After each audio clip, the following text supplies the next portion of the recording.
নমস্কাৰ বন্ধুসকল, স্বাগতম জনাইছোঁ জব লাভাৰ্ছৰ আজিৰ ভিডিঅ'লৈ।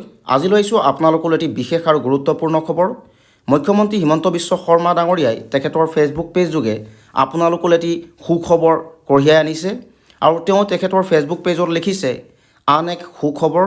2026 চনৰ ভিতৰত আমাৰ 1.5 লাখ চৰকাৰী চাকৰিৰ লক্ষ্য পূৰণৰ দিশে আগুৱাই আমি শীঘ্ৰেই ৰাজ্যত নিম্ন প্ৰাথমিক আৰু উচ্চ প্ৰাথমিক শিক্ষকৰ 4,500 পদৰ বাবে নিযুক্তি মুকলি কৰিবলৈ গৈ আছোঁ। আবেদন প্ৰক্ৰিয়া 15 ফেব্ৰুৱাৰীৰ পৰা 31 মাৰ্চলৈ DEE.assam.gov.in ত মুকলি কৰি দিয়া হ'ব।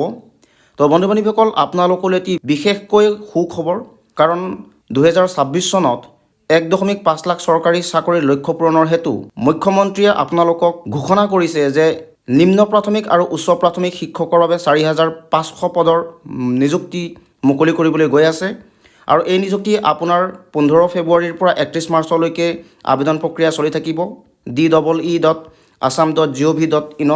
তো বন্ধু-বান্ধৱীসকল, আপোনালোকৰ বাবে অতিকৈ সুখবৰ। ৰাজ্যত পুনৰ 4,500 নিম্ন প্ৰাথমিক আৰু উচ্চ প্ৰাথমিক শিক্ষকৰ পদৰ বাবে নিযুক্তি হ'বলৈ গৈ আছে। যিসকল ইচ্ছুক প্ৰাৰ্থী আছে তেওঁলোকে 15 ফেব্ৰুৱাৰীৰ পৰা 31 মাৰ্চৰ ভিতৰত তেওঁলোকৰ এই আবেদন কৰিব পাৰিব। তো বন্ধু-বান্ধৱীসকল, এয়াই আছিল আজিৰ আপোনালোকৰ এটি বিশেষ গুৰুত্বপূৰ্ণ খবৰ।